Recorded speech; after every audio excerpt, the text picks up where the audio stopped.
반갑습니다. 기초전기전자. 이번 시간에는 자체 유도 RL 회로 자기장의 에너지에 대해서 알아보도록 하겠습니다. 먼저 이 회로에서 자체 유도가 일어나는 것에 대해서 우선 정성적으로 한번 알아보도록 하겠습니다. 이제 회로에 이게 전지가 있고 스위치, 저항 이렇게 연결되어 있는데 스위치가 이제 열려 있다가 어떤 시간에 이제 스위치가 탁 닫히게 되죠. 그때 스위치를 닫을 때 전류가 0에서 최대값, 이제 최대값이면 R분의 V 하면 R분의 E 이렇게 되겠죠. 이렇게 곧바로 증가하지 못한다고 합니다. 왜 그럴까에 대해서 이제 알아보도록 하겠습니다. 우리 그냥 생각하기로 이렇게 닫으면 바로 이제 이렇게 될 거라고, 여기 이제 시간이고 이게 전류면 이게 만약에 뭐 중학교 과정에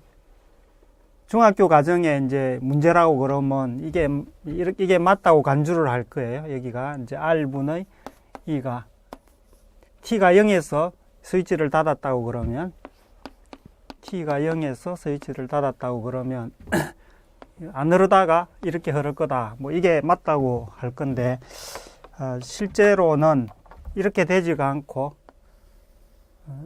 약간 이렇게 더 엄밀하게 하면 이제 실제로는 이렇게 채틀링이라고 해서 이런 게 일어나는데, 지금 여기서 설명하고자 하는 것은 그까지 더 어려운 건 아니고 이제 이 정도 이렇게 될 거다 하는 거죠. 갑자기 증가하지 못한다.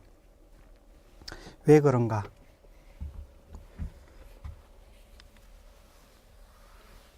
여기 이제 파란색 파란색 자기장을 그린 게 이제 힌트인데요. 여기 스위치가 열려 있다가 닫히는 순간 전류가 안 흐르던 게 이제 흐르게 되죠. 그러니까 전류의 시간 변화가 이게 이제 0이 아니게 되는 거죠. 그러면 전류가 변화가 생기면 여기 전류에 의해서 전류하고 자기장하고는 이제 비례관계가 있죠. 그 자기장도 변화가 된다는 거죠. 자기장이 변하면 자속도 변화가 되죠. 자속이 변하면 이게 기전력이 생기는 거죠. 유도 기전력이. 그래서 페르데이의 법칙에서 본 바와 같이 여기에 이제 자속이 이렇게 나오는 자속이 있겠죠. 나오는 자기장이 이제 합쳐진 게 자속인데, 요게 시간에 따라 이게 증가하게 되죠.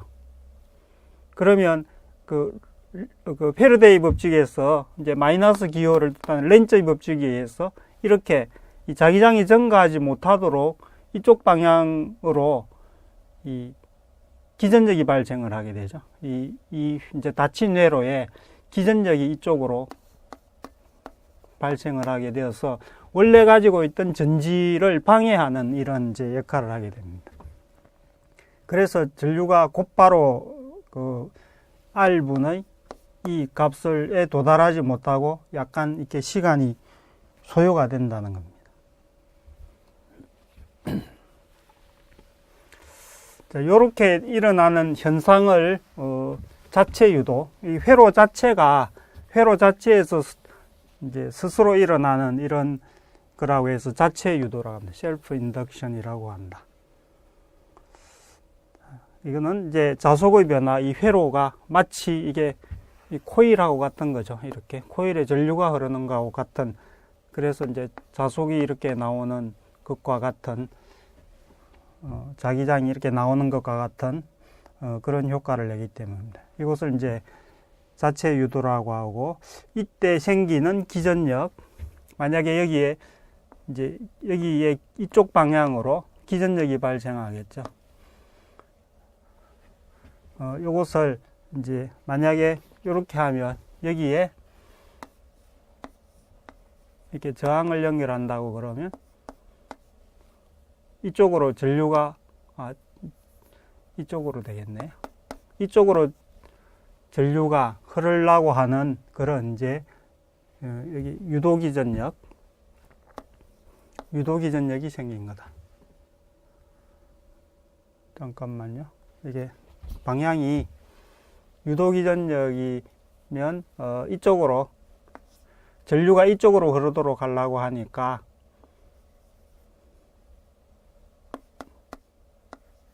이렇게 되겠네. 이렇게 해서 이렇게 전류가 흐르도록. 이때 이제 이것을 이제 유도기전력이라고 합니다. Self Induced EMF. EMF가 일렉트론 모티브 포스.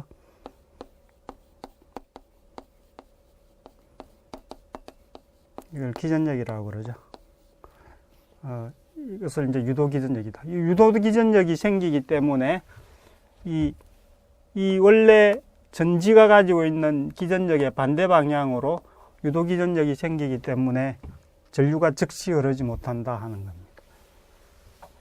이제 정성적으로 이렇게 알아봤고, 여기서 좀 더 이제 자세하게 보면, 여기 이제 전류가 이렇게 흐르는데, 전류가 직류로 흐르는 건 중요하지 않고, 전류의 변화가 중요하죠.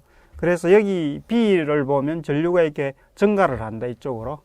이쪽으로 증가를 하면, 지금 이렇게 자속을 보면, 자속이 이쪽으로 생기는데, 자속도 증가하겠죠. 그러면 렌츠의 법칙대로 하면 이 자속의 증가를 방해하는 방향, 이쪽 방향으로 유도된 자속이 생기도록 이제 전류가 흐르겠죠. 그러려면 이쪽으로 전류가 흐르도록 기전력이 발생한다는 거죠. 그러니까 이게 일종의 이런 배터리가 전지가 이쪽으로 전류가 흐르도록 하는 전지가 생기는 거하고 같다는 거죠. 이게 이제 유도기전력이죠. 이게 이제 유도기전력하고 그냥 기전력하고 구분하려고 이게 L을 붙입니다. 유도기전력은. 이렇게 되고, 그런데 이제 뭐 자속을 해가지고 이렇게 생각하는 것보다 바로 전류로 생각하면 쉽죠.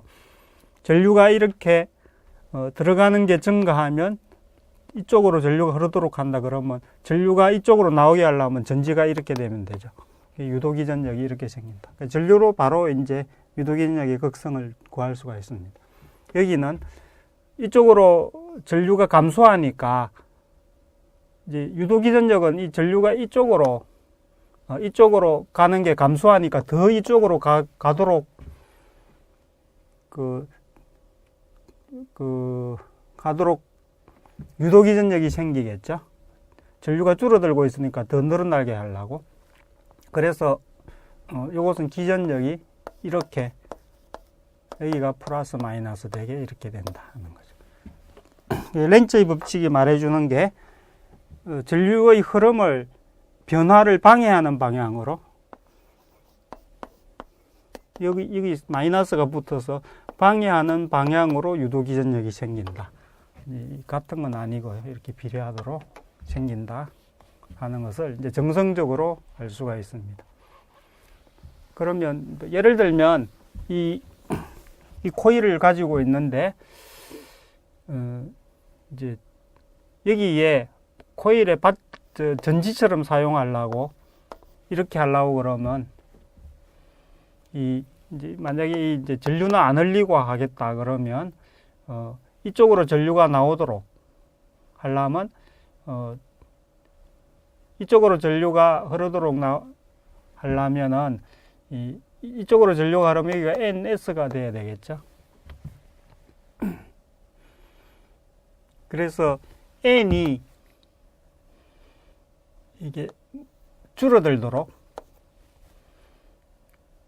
하면은 여기는 유도기전력인데 N이 커지도록 하려고 전류가 이렇게 되겠죠. 그러니까 다시 말하면 이 자석을 이쪽으로 빼내면은 자석을 이렇게 빼내면은 여기 자기장이 줄어들기 때문에